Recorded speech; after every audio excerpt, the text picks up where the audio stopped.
Good morning, everybody. Comment allez-vous? Ni hao ma. Welcome to Forex.Today. Thank you for being at Forex.Today. Thank you for posting trade plans at Forex.Today. Thank you for giving feedback and comments to your fellow traders in our community on their trade plans posted at Forex.Today. And thank you for being you. You're special, you're kind, you're good looking, you're tall, athletic, trim, but not thin. And that's why I like it. Anyways, hey, let me remind you that trading is risky, not appropriate for everyone. Camera off. Your past performance could have necessarily indicative of future results. Stay small. Stay humble. Focus on the long term. Never risk money you cannot afford to lose.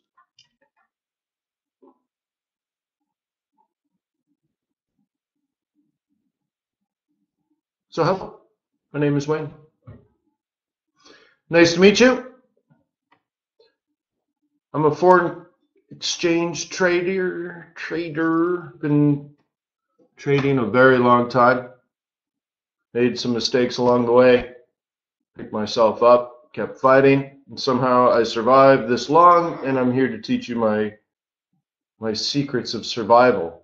Because you'll find in the long run, if you make it, that the secret to success is survival. Not risk, not leverage, all that kind of stuff. It's survival. So anyways, I am the Chief FX Market Strategist for TradersWay.com. Host these sessions 7:30 in the morning, Monday through Friday, here at Forex.Today.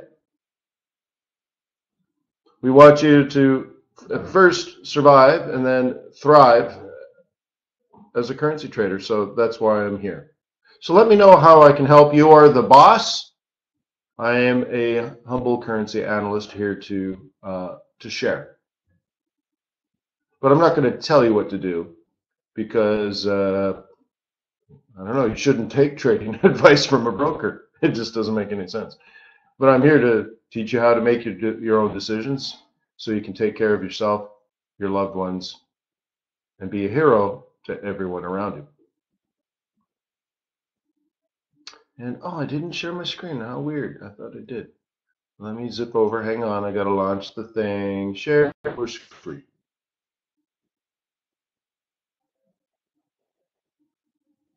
Ikimuku.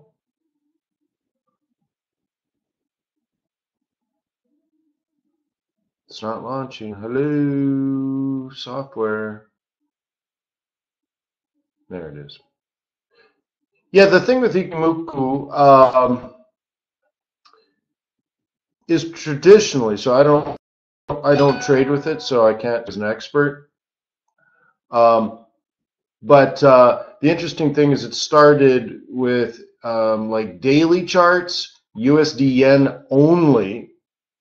It was only a USD yen indicator, and traded primarily by Japanese traders. So that was important. I don't know if that's true anymore. I don't know if you use it on Bitcoin or something. Don't know, but interesting.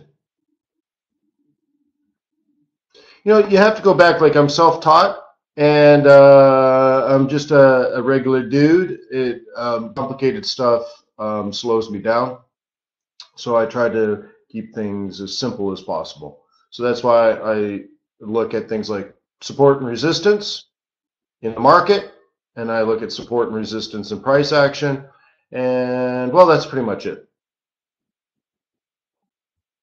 right? It goes to that old story I used to tell.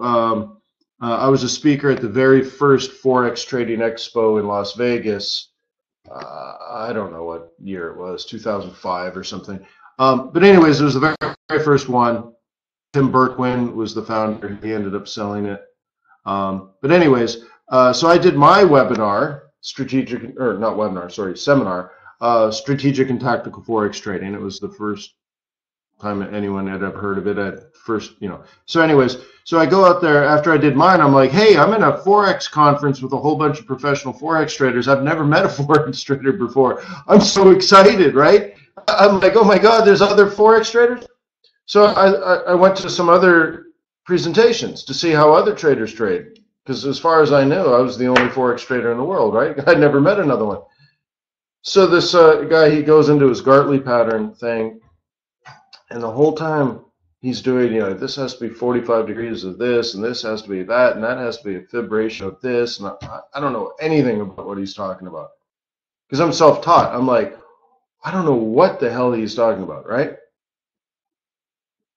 And then I'm like, well, it's clearly a downtrend. Why wouldn't you just sell rallies? I'm like, am I stupid? Like, why does it have to be so complicated? I don't understand what he's talking about for 45 minutes. Why wouldn't you just sell the rally? Clearly a lower low. Why wouldn't you just sell the lower high? Yeah, bust out a fib if you need one. Right? I'm like, I'm done. Why does he need all this other stuff? What is all this other stuff? Why is it so complicated? Does the market really care what angle it is? I mean, does it? Well, I guess it depends. A steeper angle, I suppose, would probably intensify the extension or something. But like, it doesn't need to be that complicated. Support, resistance, price action. You're done, bro. You got it. So, anyways, let's move on.com. Hey, we got the Jay Powell press conference today, right? Fed's going to raise interest rates. Good, good, good, good. Jay Powell's going to take the mic. We don't know him.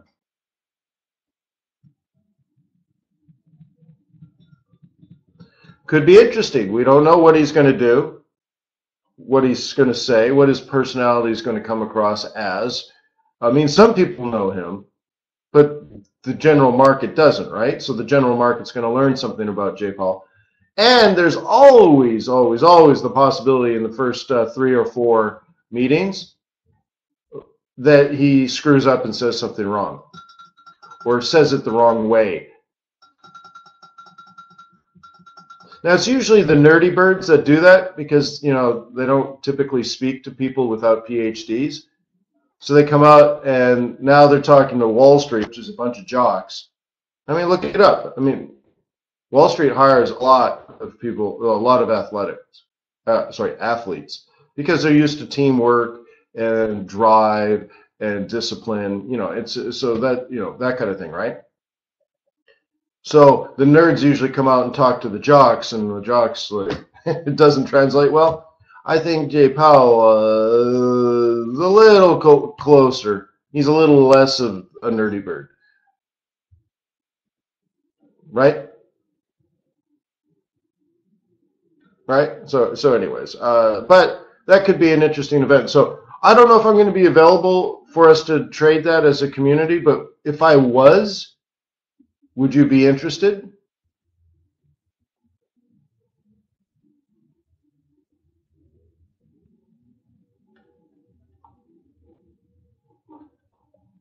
All right. So to know that, let me give you a URL. To know that, you need to subscribe to the YouTube channel. Hang on. Something's really slowing my C down this morning. I don't know what's... Microsoft better not be doing... Microsoft better not be doing a behind-the-scenes update again. I thought I turned all that off. But my PC is crawling for some reason. It's never this slow. Yeah, and just went nuts.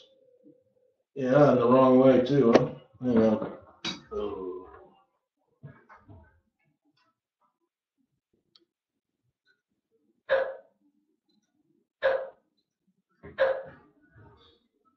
All right, thank you for that.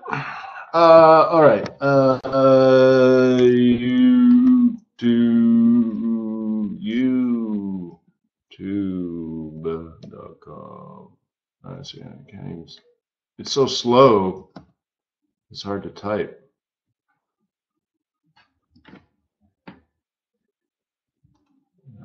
It's slower over there than here. Well, anyways, I can't do it. I don't know, something slowed my PC down. So, yeah, maybe it was, right? So anyways, Go to YouTube, to the Forex.Today YouTube channel.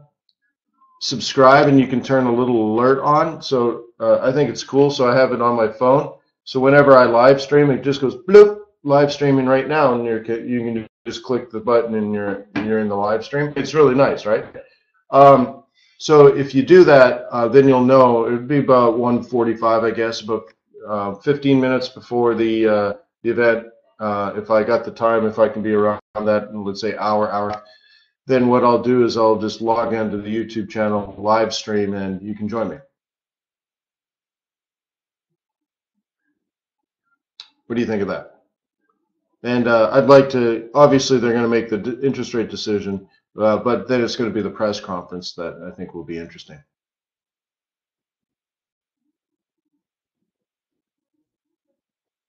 Yeah?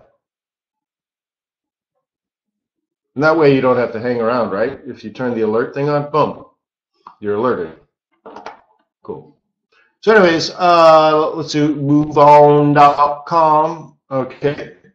Starting with the Aussie dollar. Okay. Do you remember our target on this? This is a song for someone like me. Okay, that's the entry. That tells us something very specific.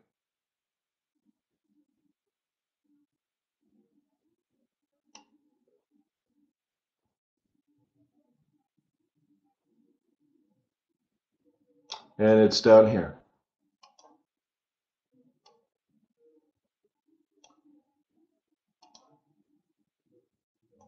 You notice monthly target is overlapping with the weekly target, so that's pretty hot. Okay, but this here predicts that there. This predicts that. You could do this, or you could do that. But this is where it's at. All right, so that's the monthly swing. And the cool thing about the monthly swing is it's not here, here, here, here, here, here, or here, or here. It's not there, there, there, or there, or there.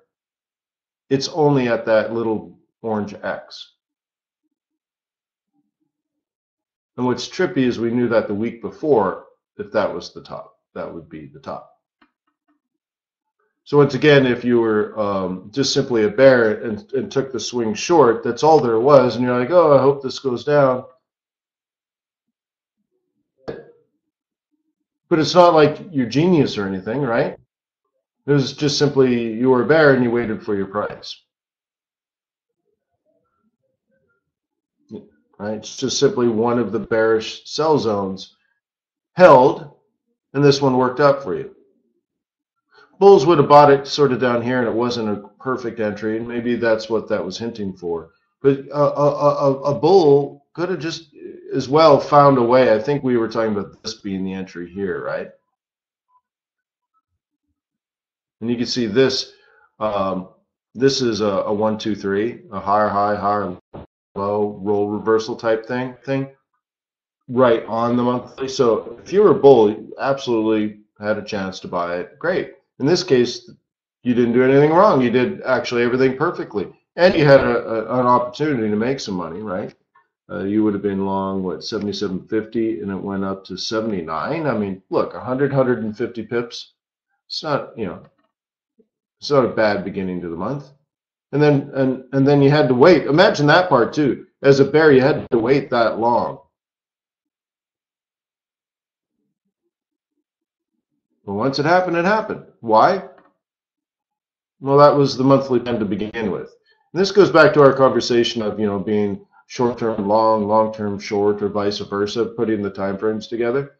But when you look at it this way, it's not, shocking that it ended up falling, right?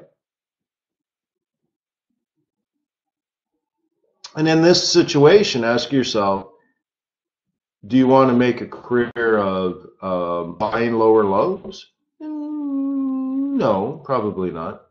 Would you want to make a career of selling lower highs? That's a lot more understandable, right? Selling lower highs? Why not, right?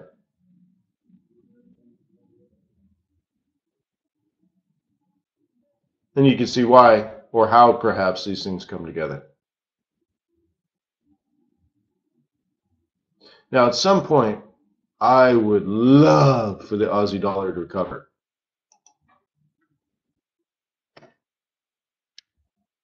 Okay. Now, string the pearls together. If I was a bull, where would I buy this now? If I were a trading bull and I were to buy Aussie,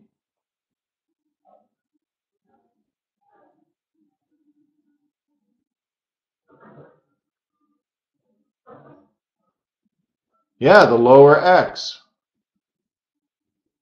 And what kind of pattern would that be?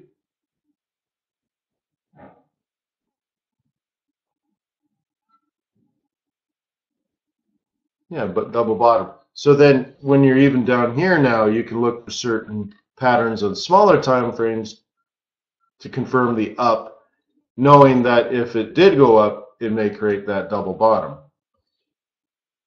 Do you really want to call it a double bottom?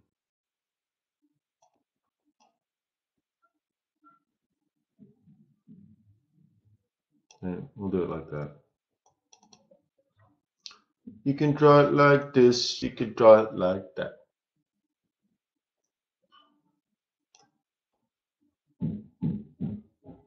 So what do you think? Your analysis indicates that a buying opportunity around 76 could lead us to as high as 82.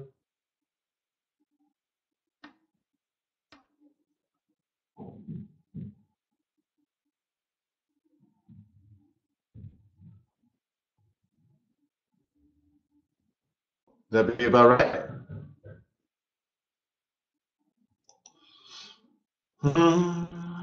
This is a song. Gold over here. Gold.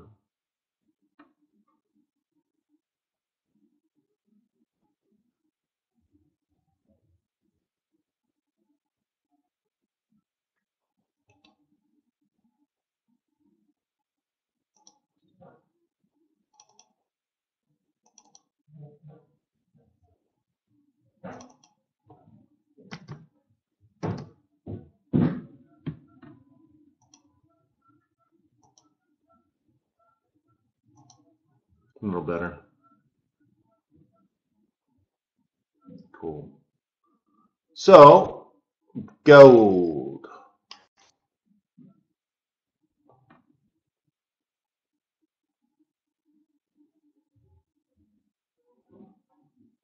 So, how many people are opening new live accounts at TradersWay right now? How many people have started the process? Emilio,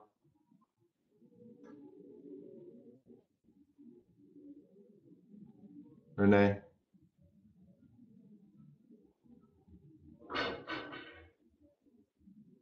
Matt's going to put on hold. Mickey,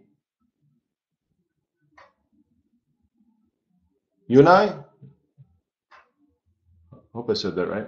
Unai or Unai? What was that? 4. Yeah, Jay, 5.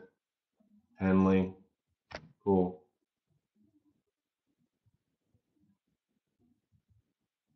I think a few others, right? Ron's got it on hold. It's all right, Ron. You'll just end up trading the Polish zloty, right? Don't worry, we'll hold something nice for you, Ron. Guy is working on it. Rob is robbing liquor stores. Unite? Cool. Chris, not quite ready. Cool. I just, so yeah, okay. Okay, cool. I just wanted to see where we were at.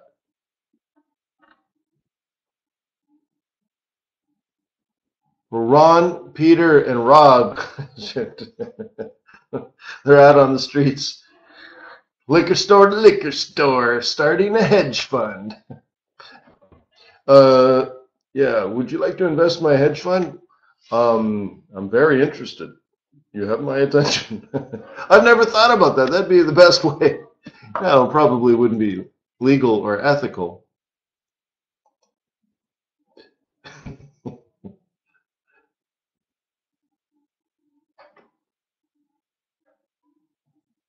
All right, but what do you see with gold here on the daily?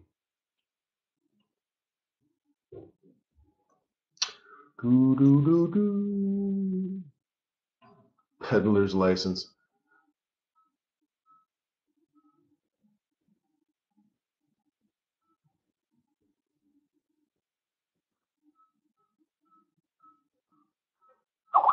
I just missed someone's post, something about trading every day. I don't think you have to trade every day. You just need to make money. You can trade once a week. I don't care. Make money. Make 2 or 3% a month. Don't lose 2 or 3% a month, and you'll. Right?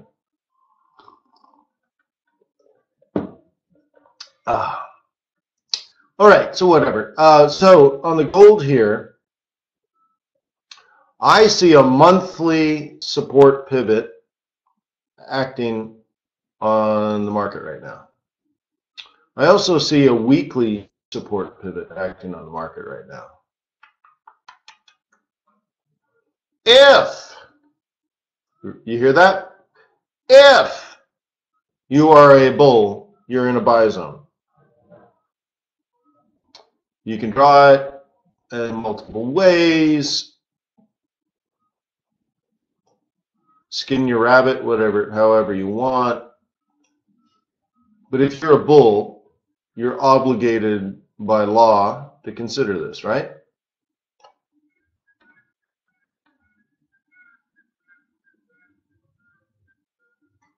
You might be wrong. Doesn't really matter that much to me. You might be wrong, but your job is to analyze this scenario and see if you should buy it. But you have to be a bull. That's all there is to it, right? A bull would buy that. Well, maybe you need a 5A cross on a 4-hour. Oh, we already have one. Oh. Well, besides that, maybe you need a higher high or something, right? Make this a double. Wait, it is a double bottom. Well, it's not really a double bottom. It's a triple bottom. Well, maybe you need a higher high, higher low scenario, right? Peter says maybe you need an uptrend. Well, the best uptrend is the one you create, right? But hang on. Let me, Lucy,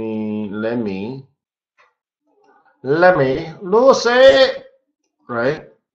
You mean like this?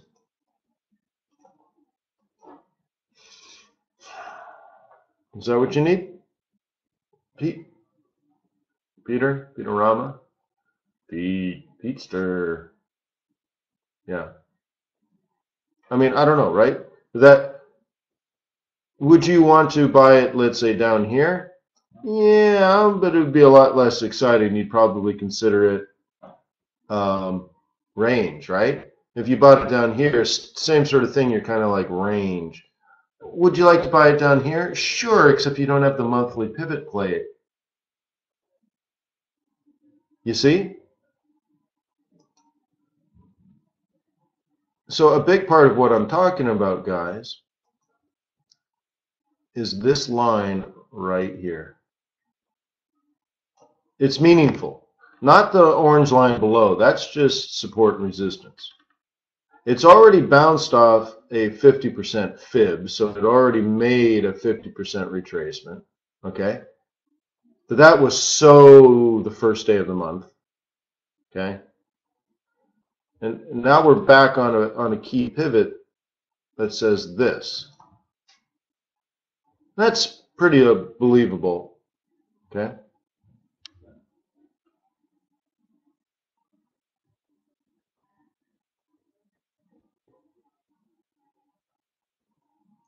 Ted, I wouldn't really call it a triple bottom. I don't actually like triple bottoms because if it was so obviously bullish or bearish, let's say in this case a triple bottom would be bullish, right?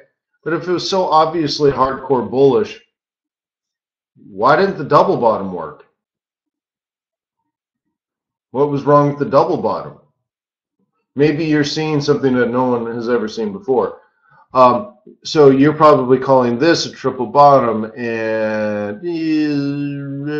I'm not going to call it a triple bottom. I'll just simply call it a retracement.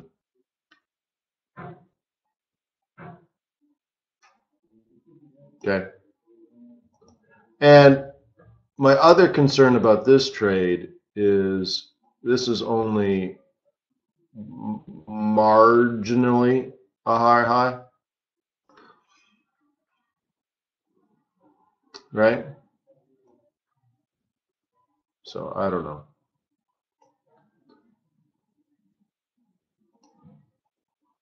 But I wouldn't sell this. So that's all.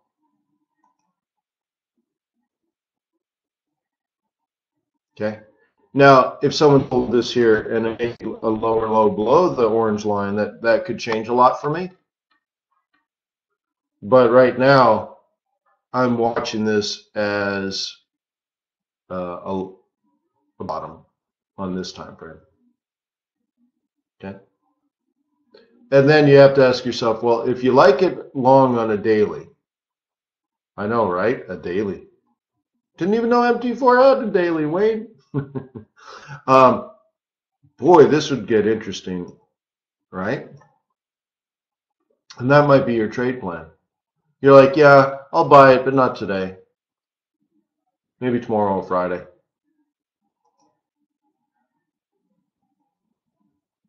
Okay. So, you know, this could have been an interesting play if you were playing the obvious support. Okay. You'd be down in here. Now is a little awkward. It's a little awkward now.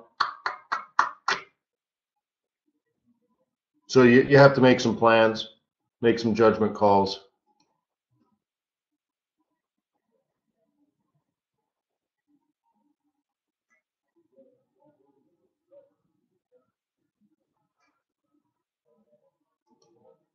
Okay, so those are my thoughts.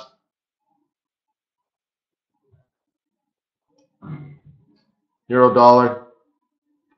So now your choice, bears have to make a choice, right? Do you sell this or not? Now, weekly swing traders see that the obvious target is here. In fact, probably this line here. All right, that's really obvious. And that is 122. So whoever sold here did exactly what they were supposed to do as a bear. Okay. There's no counter argument. That's just simply the swing trading area, right? And again, if you don't know how to swing trade, visit fxbootcamp.com. Swing trading course is there. But now the next move, and we don't know how this is going to happen, especially on a Fed day, how we're going to get down here, right? We don't know how we're going to get down there, but whoever sold here, that was the plan all along. And we have gotten through this gray area, which I have labeled as support.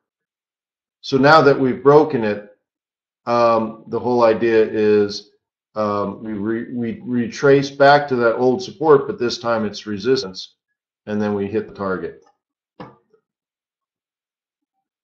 The news event today, the high volatility event, could change all of that. Jay Powell could say, you know what? Let's tear up the script today. You imagine you put George Bush in charge of the Fed, you're like, please, please, George, just read the script. Please, that's all you have to do. Take your time, go slow.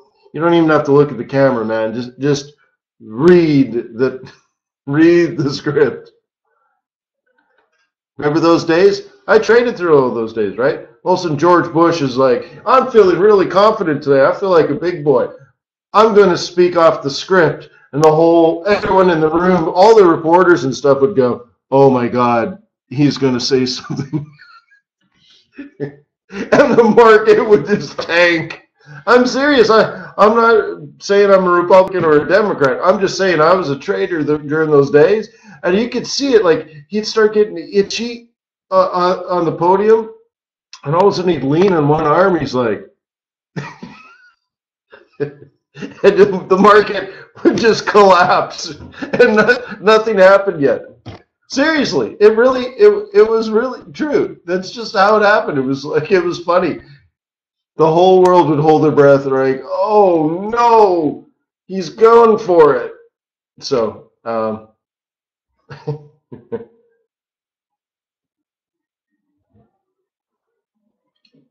right? There's a, I can't think of a specific one, but I can think of many times. So it's pretty fun. I remember a lot of disappointing press conferences and stuff over the years. The one that sticks with me the most is when the world was collapsing, capitalism was collapsing. It was going to be the end of the free world. We were all going to go back and live in caves and work for a giant socialist pig dog factory, be a slave to some government that rules the entire world, right? And it was pretty dire. And there was supposed to be a press conference on how the government was going to respond. And they said, well, we just hired Geithner. He's going to save us. And everyone's like, Geithner? The guy at the New York Fed that could never be a chairman? You're going to, okay, government, I guess you'll hire him, right? And so, like, this was going to happen where Geithner was going to come out and do a press conference, and he was going to announce how he was going to save the world. And the world needed saving, so we're like, oh my God, whatever, man, just go big, right? So everyone's waiting. A day before the press conference, it's rescheduled. And now we're like, oh my gosh, right? What does that mean? Does he not have a plan? Or maybe his plan is so big and so powerful, he needs an extra 48 hours to pull all the pieces together and dot all the I's and everything. Like, this might be it. The U.S. government is going to save the world, right? This is exactly how it played out. Geithner finally shows up for the rescheduled press conference. He stands in front of the mic, and he looks uncomfortable. He looks like, I don't remember, like he was sweaty or nervous or fidgety, and his suit was not on well, and maybe he was sweating here. I can't remember. But he showed up, and you're like, oh, he doesn't look like a hero, right? Just like the human nature, like, he doesn't look like the kind of guy that's going to save us, right? But let's hear him out. And he gets up there, and he babbles on for 45 minutes, and everyone's like, holy crap, there's no plan at all. That's why they rescheduled it. They couldn't come up with ideas. So then finally, here's what Geithner did. He called up the banks and said, you have to take this money. Here's $1 billion.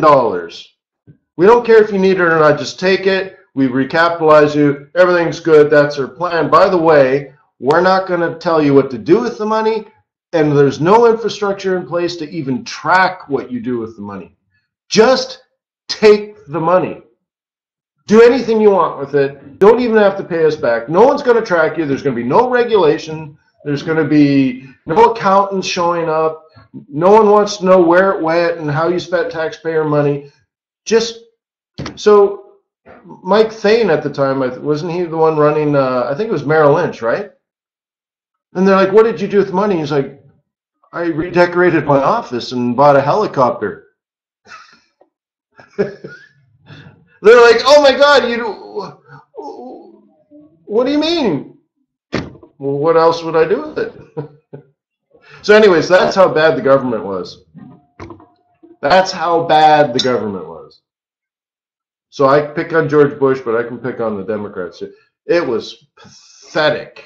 The most embarrassing, pathetic thing I'd probably ever seen in my adult life.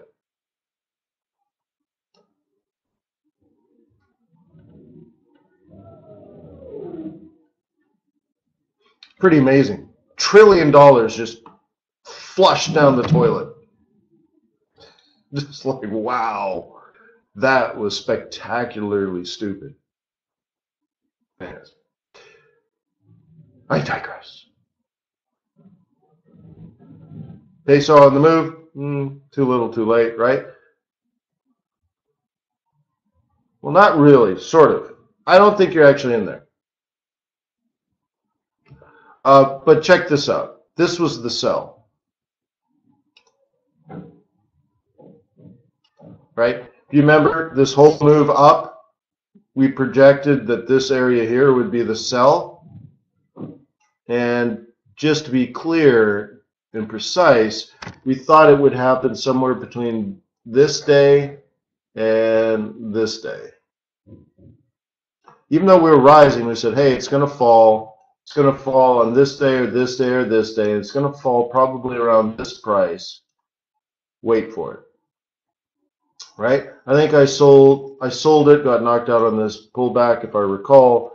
But you notice if you still stayed in, it never really made a higher high, right? Like you could technically still be in this. I'm not saying it's the right thing. I'm just saying, well, it never made a higher high. That this level we predicted it would be the top is a top.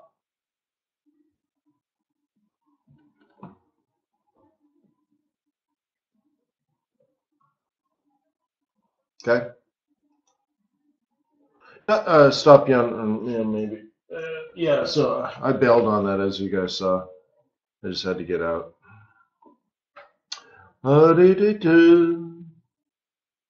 And, oh, turn that on. So anyways, I don't think you're in this anymore, but it's interesting that, you know, if you jammed the stop, it took a walk, and, you know, but, nah, I doubt it. Okay. CAD. And one of the trades I just closed behind me was CAD yen long. That one worked out pretty well. Here's USD CAD. Now you remember how CAD was pathetic? Remember that? CAD had fallen for weeks. It was just pathetic, right? And then I bought it like 3 days ago. That's the funny thing about trading, isn't it? And now it's coming down, right? The Canadian dollar is strong, and that's what I meant by buying it. I bought Canadian dollar. Now, what could possibly be a reason for me to buy the Canadian dollar after it's been falling for weeks? Why would I buy something falling?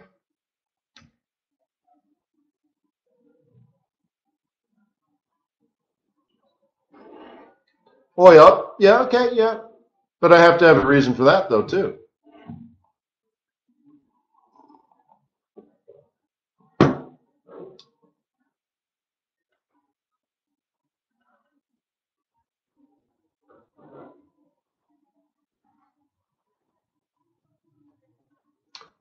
You're a bull. Well, you kind of have to have a reason for it. So again, the Canadian dollar had been falling and falling and falling and falling, even quite dramatically for several weeks. And all of a sudden, I'm like, yeah. So on Monday, I'm like, yeah, great, it's weak. I'm buying it.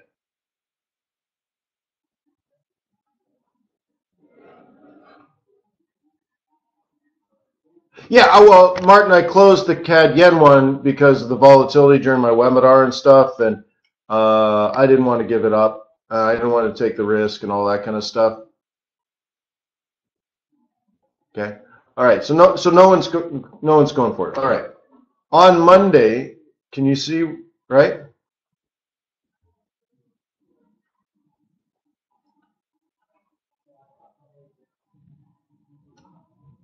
That's where bulls get out.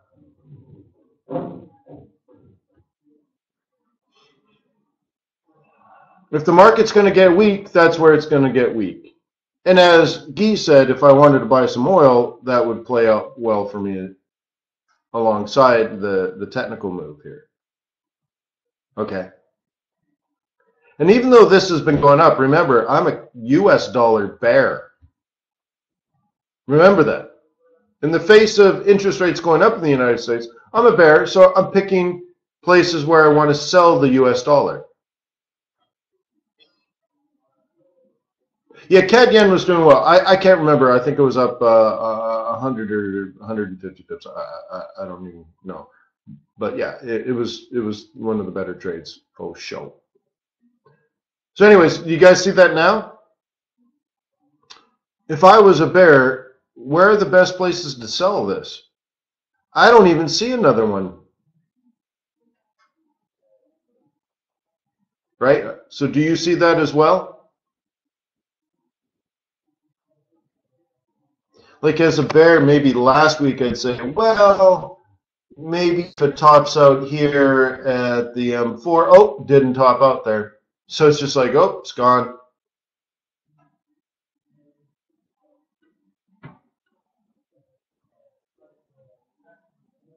Melius is not sure if it would have bought it that early. Well, remember, it's just technical analysis.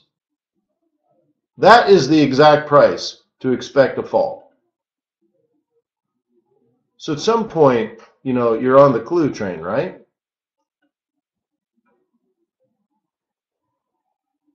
So I'm just saying, like, if I was a bear, okay, look, just going back to the last 3 weeks. If I was a bear, I don't have the pivots here, but, you know, that is resistance. A bear here would think about selling sort of in here, but you never got the op. And then you maybe play this kind of move up in here, but that didn't pan out either. And this didn't pan out up there, right? Which is also showing you, if you're blowing through your weeklies, that the market is trading monthlies, right? It's a bigger move. It's not shorter term, it's a longer term move, right? It's fundamental. So you're like, that didn't work, that didn't work. So you're just picking your lines, right? That didn't work. So on this new week, combining weekly and monthlies and emphasizing monthlies, here we are on Monday. What does this represent? A place you can sell as a bear. That one did give you an entry. Anyway, so yeah, I bought Canadian dollar. We did it together, in fact. And it was because, well, if you were either a bear on the US dollar or a bull on the Canadian dollar, it was just like, it's just an entry. That's all it is. Nothing special, right? So you sold around 131. That's all. And of course, like Guy says, I'm bullish on oil. I'm bearish on the US dollar. Canada had been sold hard, so why not? And, you know, various other things, right? But so looking at the price action now, if you thought right around here it would fall, at what point do you get on it? Oops. Clear.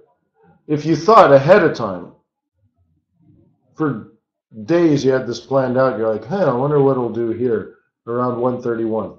So it hits 131, drops like a ton of bricks. Do you think you would notice that if you were waiting for that? Excuse me. If you'd been watching it go up and up and up for days, and you said, well, I wonder what it'll do around 131, that's the monthly bullish target. So I think bears could start taking profit there and start getting out of that long trade, unwinding. I call that type of thinking, by the way, stop hunting. Because you know that that's where the target, right?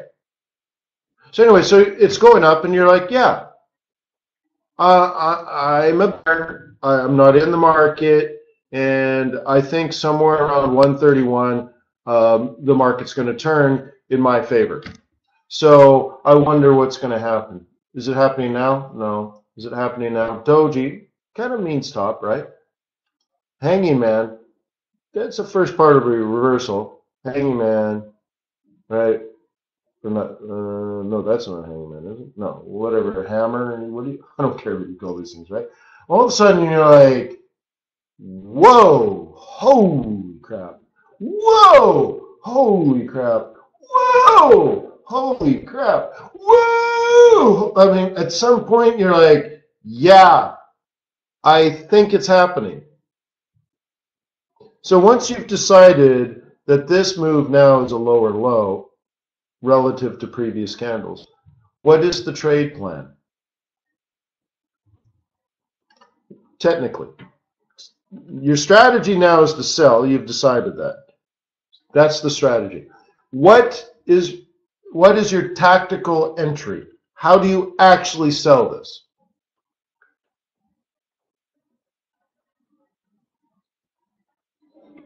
This is where you use Leonardo Fibonacci.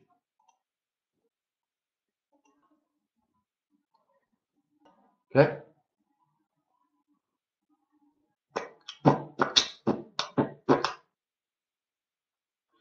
Okay, and you also see there's a resistance pivot, I guess, or some sort of pivot in there as well. But your general trade plan would be up into the sweet spot. I'm just putting it at 50% because your sweet spot is somewhere between 382 and 618. So somewhere in this area here, you want to sell it, right?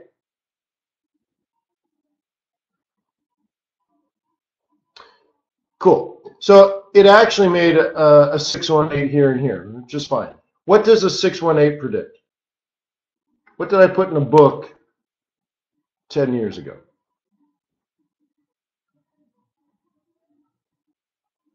1382. Thank you. So according to that, it should go to about here. Cool.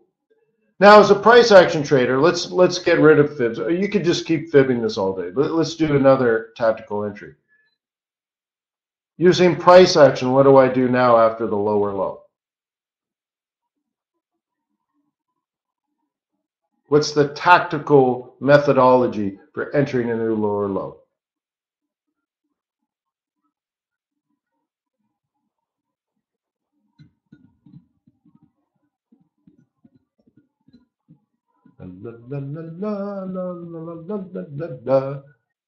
Lower high. That's what Ted says.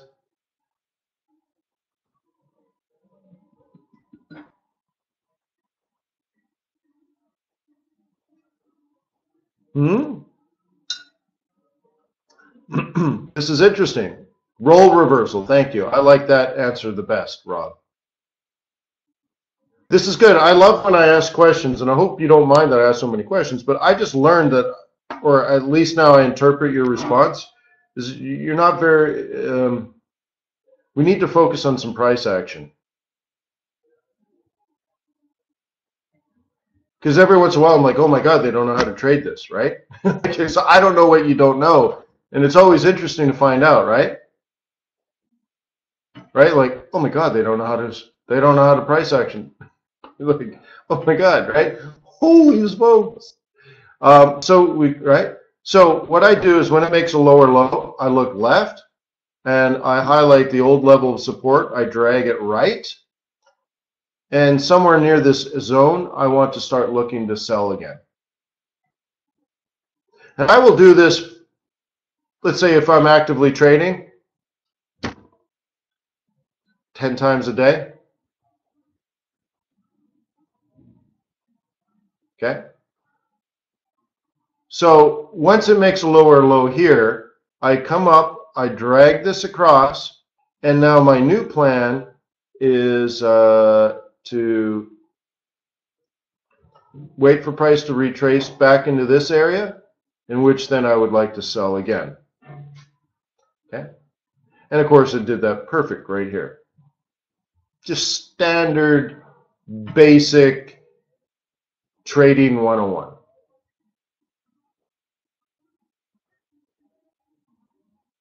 Okay. And is it believable because it's set up on a weekly and monthly pivot cluster? Yeah.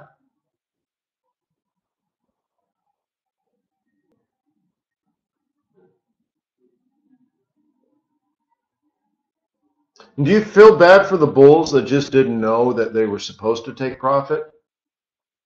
Does it bother you? You're like, oh man, these guys didn't get out. They're getting stopped out. They must be so upset.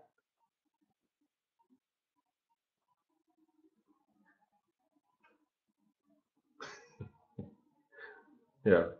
I'm sorry, I just lack empathy. I can't even fake it sometimes. It's just, right. I mean, maybe currency trading may be that way, right? I tell people like, look, I don't really know what to do here, so I'm just faking empathy because it seems really awkward right now between us. So I will just pretend I understand. So cheer up, man. But sometimes I just can't fake it. Like, you didn't get out? Like, what was your plan? You bought this pair? Great. I mean, great. I wouldn't have bought it, but clearly it went up and it went up fast. Like, that was awesome. You nailed it, but why didn't you take profit? Yeah, do it, George Bush. Well, like, you didn't take profit at the pivot profit zone. Like, what were you thinking? You were going to go to like May's pivot profit zone, or like, what was the plan? Oh, forget. Oh, I'm really sorry you gave back those pips. It's a shame, you know. It happens to everybody. It's like professional, money managers and stuff. They're like, you can't predict the market. You can't. Right?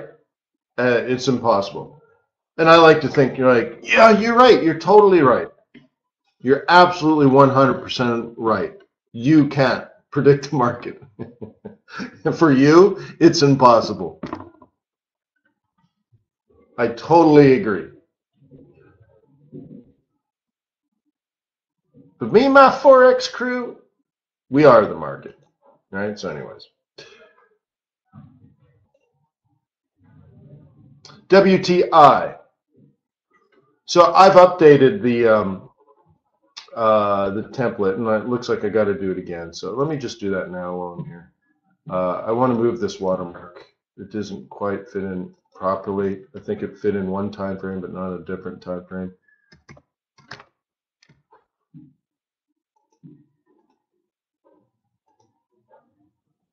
Ooh, even that one's not good enough, huh? There is a time for someone like you. I think that might be too much. Just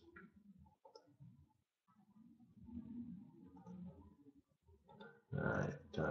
Template, save template.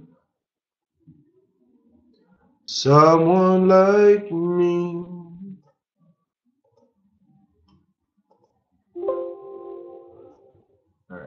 All right, so I believe, I think it was last week, I drew it like this. I drew it like this, I drew it like that. I drew it like this, but this is where it's at. Oops. Okay, is that correct?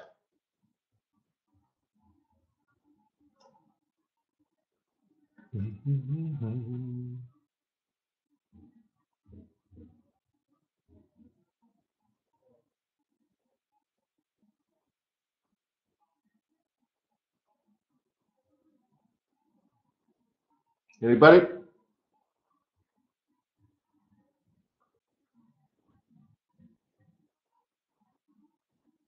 Good. Okay, well, another part of this was that this pivot here, which you cannot see because I've covered it now, this red zone now, not only is it support based on these candles, right? It's also the monthly pivot that predicts a swing long. So if you are a bull on global macroeconomic improvement on Y bar in the long run, then this is more up than down. So we were at a swing bottom, which was important, a monthly swing bottom. Again, straight out of the swing trading course. Very, very, very basic here.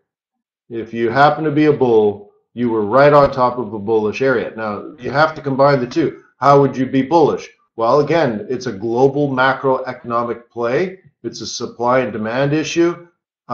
Yes, there's a lot of supply, but we are scaling down supply. So supply is they're trying to lower supply. So falling supply tends to raise prices. But also, again, if you're bullish on global macroeconomics, or at least global macroeconomic improvement, then that would be increasing demand.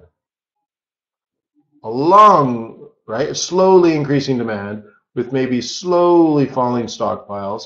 Nonetheless, it's more up than down, if you think that way. I'm not saying you have to think that way. I think that way, but you don't have to. I could be wrong. It doesn't matter. This could be complete nonsense. But that makes me bullish.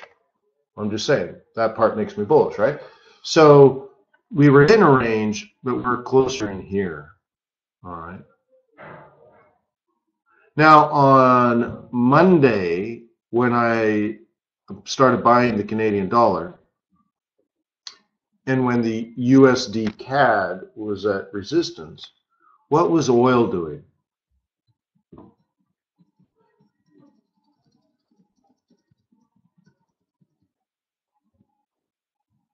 You know what? And I had this drawn one other way. Hang on. I also had this drawn this way. Remember?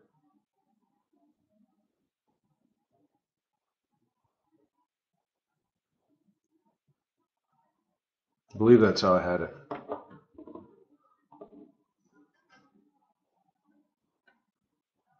Okay, Brooks is consolidating. Well, the way you play the consolidation is you buy at support and you take profit at resistance. If you're going to play the range, Brooke, you're a buyer down here. Oops, I want to get some black. Okay, you're a buyer down here and you're a seller up here. That's how you trade the range. Okay, good, and you took profit, right on. What I'm saying is this is a swing buy for a bull. So if you're a bull down here, you'd be looking for the higher high, higher low, roll reversal, swing long with a target here. So when I was selling USD CAD in a sell zone, oil was in a buy zone at the exact same time. Coincidence?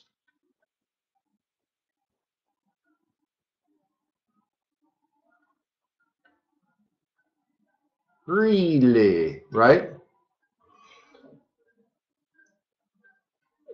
The interesting thing is, if I would have lost money, excuse me, that wouldn't have happened. That wouldn't have, we would be back down here if I lost money.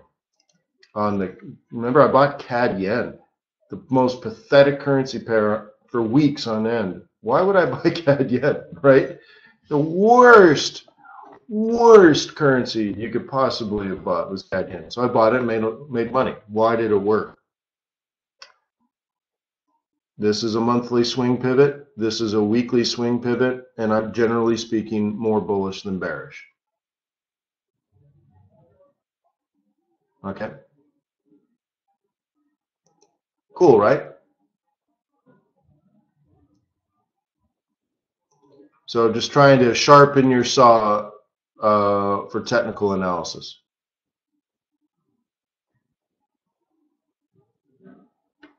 Love it. Remember, I'm a dollar bear, so seeing the weakness is great. Go back to the ends. I'm running out of time. Okay. So again, for those of people who are just logging in now and stuff, I'm going to try to make myself available for the Fed meeting announcement, and then Jerome Powell's press conference.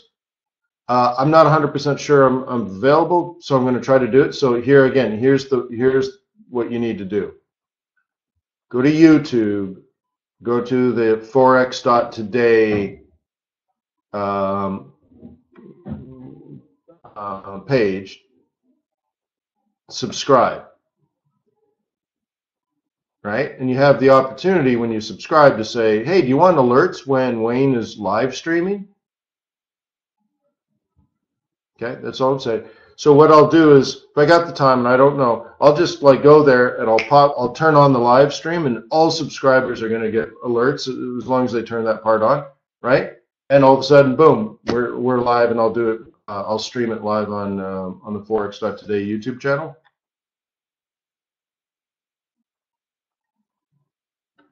Yeah, Emilio, it just, when you subscribe, it says, do you want to turn notifications on? And you're like, yeah. Yeah, it's a little bell icon. Thank you. That's really cool because it just goes bling, Wayne's live streaming right now. Do you want to join? And you're like, hell yeah. So let's give that a shot, huh? And of course, if I can't do it, because I got a lot of stuff going on, but if I can't do it, then you won't be notified, and don't worry about it, right? That's why I thought it'd be really good to use that notification setting. Okay. Yeah, Emilio sees the bell.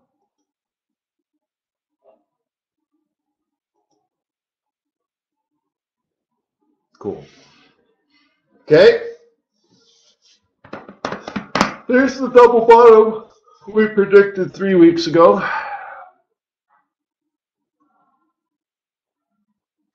Tricky. It's a very disappointing pair.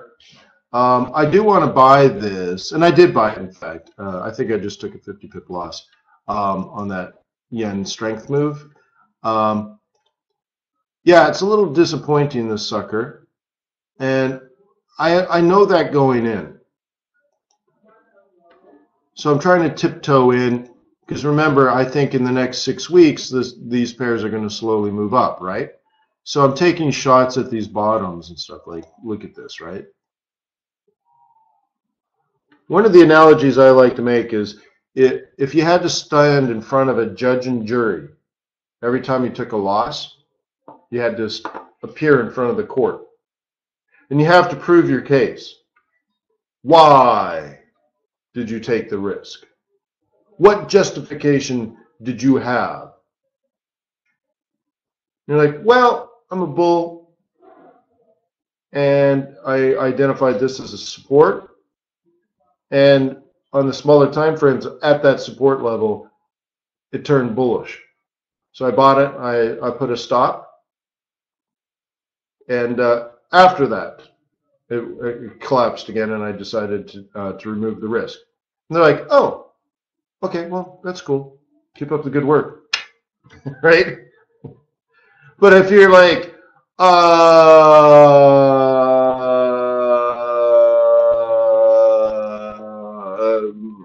I don't know why I bought it. You're like, whoa, yeah, right? Whoa, what are they going to do? Right? Yeah. The very least, right? So anyways, I mean, honestly, I think of it that way, the judge and the jury. Imagine you had to convince like 6 people, 7 people, 10 people, 13 people, I don't know what, right? And you're like, look, it clearly was a bottom for me, and I am trying to be bullish, and I have fundamental reasons, I have technical reasons. I took a shot, I didn't risk much, it worked out for a while, and then it collapsed on me, and I got out, and now I'm in a wait and see mode again. I'm like, oh, well, okay. We get that. Yeah, well, that's understandable. You say, well, thank you. So I just think it's going to turn into an April play, but I can't turn my back on that yet. Does that look like we've blown through the bottom way down here, and that it's just for sure going to fall? I'm not highly convinced of that yet. So I just like I gotta wait. Pound yen, you had the first move, which I was in on Monday. Remember, I was a buyer here. Actually, I was a buyer up here. And then there was the retracement. So we covered this on Tuesday, and I hoed and hummed about this one, and I decided not to take it because by the time I saw it, it was already way up here. And you can see I would have been caught in mediocrity for a long time. But it still played out. It's just I was never in the right place at the right time. But this is the buy zone. That's the target. We knew that Friday, in fact. And then the quick retracement, right? And it's still kind of trying to break out.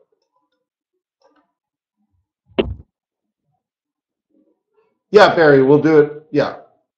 Yeah, we'll do the press conference on YouTube. Live, baby. So, you know, the other thing I could do, I guess, is I could try to schedule something, but that's why I'm not, see, I don't want to schedule something if I'm not 100% sure I can be here. But I could sort of like create an event and you could subscribe and all that. But, you know what, just be a subscriber, and if I do it, you'll be alerted. And if you can join us, great. Oh, what was the trigger? Let me go into here. Okay, you know, for me, it was most likely a green candle. Oh, my drawing tool's still on. All right. Let's go down to like in a 15-minute chart, and let me turn that off and that off. Nobody said it was easy. No one said it would be. Let's see, am I in the right place? I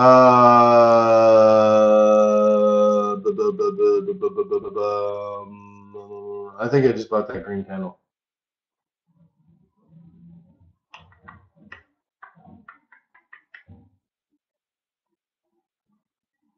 Yeah, I think I just bought that green candle. And so I was long, let me draw it. I was long, I think, about it here. And my stop was about here. Yeah, and I told you on Monday I took a loss on this. And then it went up without me. So I lost 50 pips, I think. And then it went up 250 without me. Look, it happens, bro. Right?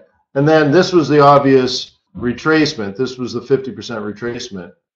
But I didn't get it till, like, I didn't notice it till up here. I just wasn't around, right? I didn't see it till about here. And I was hoeing and hawing because that's 49, right? We were at like 148.90 or 89 or something when I finally got to it.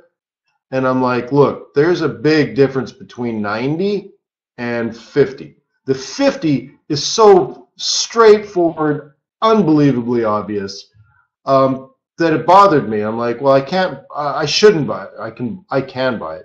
I said to myself, I shouldn't buy it here. I understand there's a high probability to go there, but I'm just not in the right position. It's just not what I do. I don't buy it at just below 149. I don't buy at resistance. I know I'm going to go up there. And I tried to allude to this to yesterday as well. If I take a shot, because I can make the 40, 50, 60 pips, whatever it is, to get up here, right? Then I start to put cracks in my armor of discipline. Okay? My discipline tells me is if I deserve this, I should be ready here. It's obvious. 148.50, Fibonacci retracement, all this kind of stuff. It's like, it's so obvious that I'm supposed to enter like in here or the 5A cross or something like that, right? But up here, buying at just below 149.000, that's not what a good trader does. That's not what I do. So I was really biting my fingers. I'm like, I think this is going to go up, and it bounced at the perfect spot. That's where I should have bought it, and therefore that confirms it's going to go up, right? And I hold it home, I chewed my fingernails, and I'm like, that's not what I do. I just don't do it. And so I lost 50 pips on this stupid thing. I was 100% right and lost money. I didn't lose a lot of money, but you're like, shoot, it happens. But at least I admit this to you, right? And I talked about it on Monday. I told you right away. I'm like, yeah, look, it went up 200 pips. I lost 50. But it happens, right?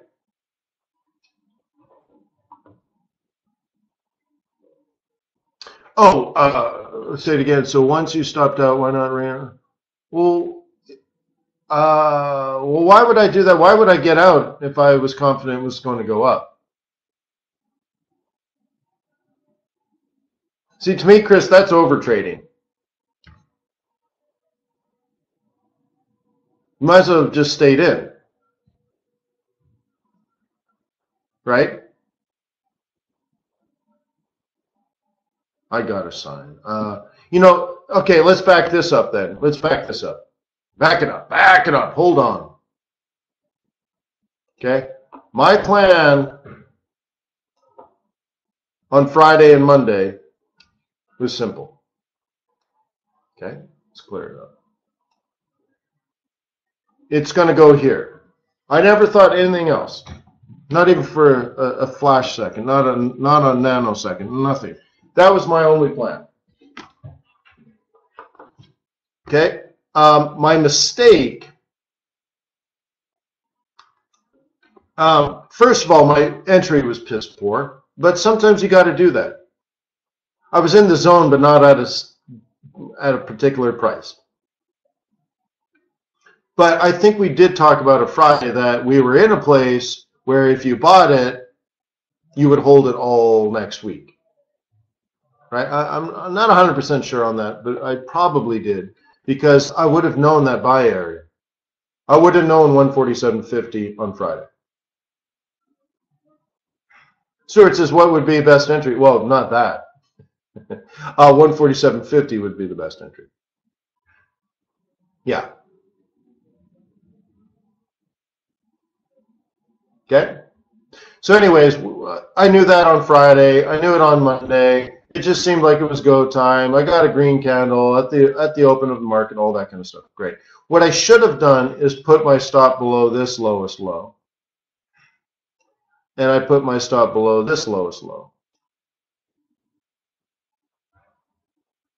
Was it that one or the other one?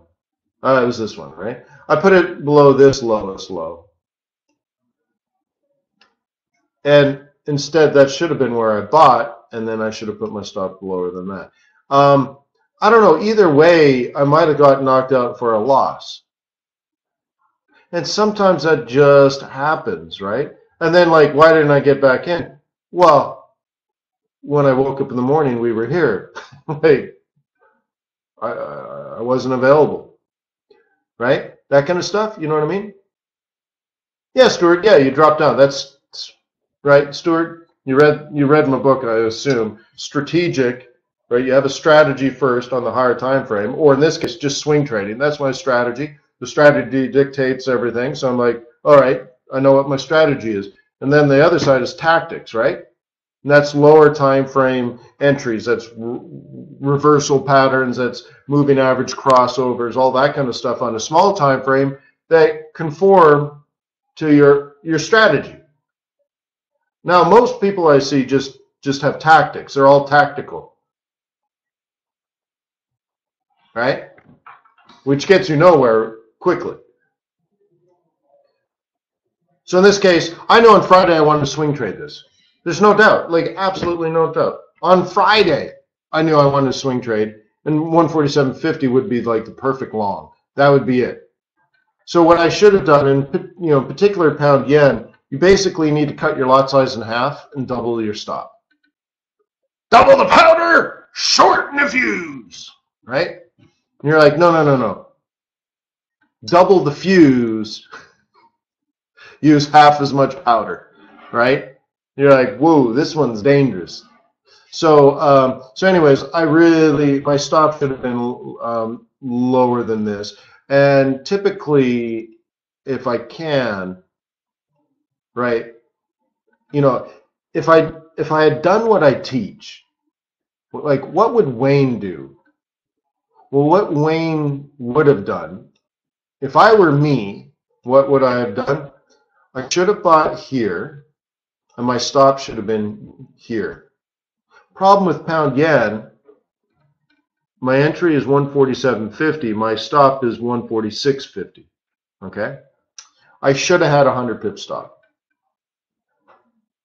Honestly, that's actually how I teach people, and when I mentor people, that's one of the exercises we go through for me to measure the qualitatively your entries and stuff.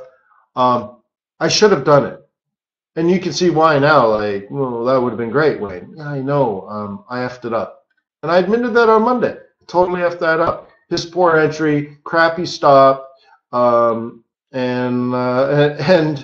it's funny how the market does this too, right?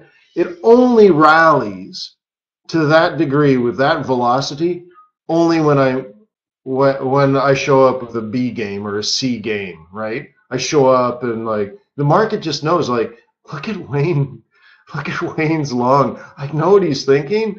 What a piss poor entry, and look how close the stop is. Like, dude, this guy's weak, right?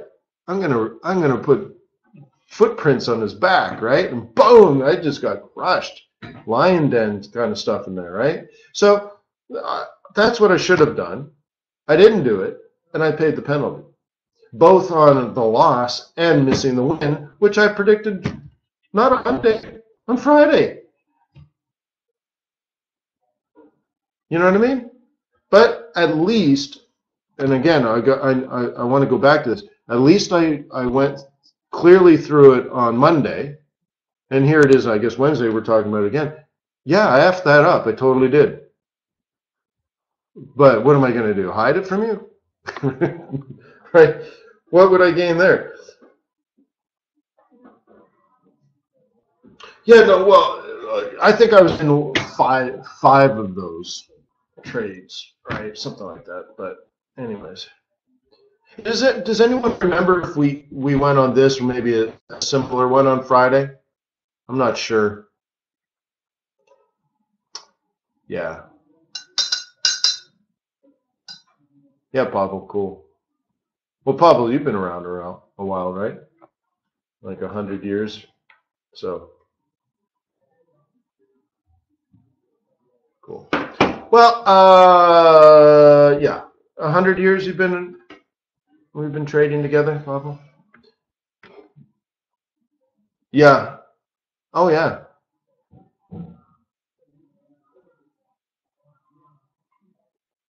Yeah, I'm pretty fly for an old guy. So, I don't know. Let's pull the plug, call it a day. Like I said, if you want to be alerted if I can schedule an hour to 90 minutes for us to get together during the Jay Powell FOMC announcement and press conference. Subscribe on YouTube at our Forex.Today page, and it'll alert you anytime I do a live stream. Right? And I live, by the way, if you don't know this, I live stream instant replays now. So as soon as the webinar is done, I replay it there. So if you miss the first half, like in about 15 minutes, it'll be live on YouTube and you could watch it, the half you missed. Okay? So so I'll launch that right now. Will any of you come by and just like chat with me as the live replays? How many people will swing by? So what I'll do, because you won't know the URL, I don't even know the URL, right? YouTube creates the URL. As soon as I have it ready to post, I'm going to post it on Forex.Today, and it's going to appear like my normal my normal video postings, and you can just click through and go right into the YouTube page from the YouTube video I post. You get it?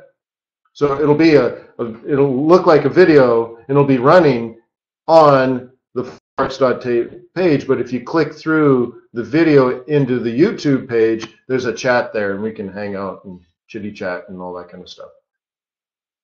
So it's live again. Okay?